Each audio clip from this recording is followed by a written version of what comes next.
perspective, right, I have a single vanishing point on my horizon line. I have my sky, and then I have my land or sea, where they're going to meet. Everything in 1 point perspective that isn't completely horizontal or vertical goes to this vanishing point. Vanishing point, yeah. Right? I could make, you know, Stairway to Heaven up here, and it could go to my vanishing point where I'm watching it kind of come down. My road ends at my vanishing point, my tip.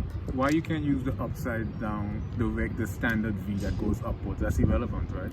That honestly just, it's unnecessary. Mm-hmm. You don't need that like physical V here. Mm-hmm. Because if I did draw something up here, I could have it go this direction. Mm-hmm. But if I just want this to be the sky, it's unnecessary. Right. Right? If I were to like draw a building that was in 1 point perspective, mm-hmm. I'd come up here for the edge of my building. Right. And I can add in the edge of my building so here. The vanishing point is the point at the horizon where the two receding line diminishes. Mm-hmm.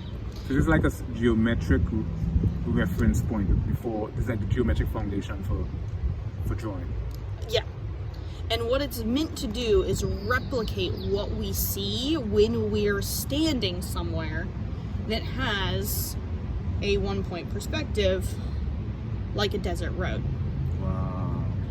Because what we're doing is we're trying to replicate this. How do we interpret this if we are looking at it? Vantage point. Oops. Okay. So the vanishing point is right there in the middle. Point of the horizon where the two receding line diminishes. Mm-hmm. Wow. So now if I wanted to keep working on this, I would start building in the lines for it.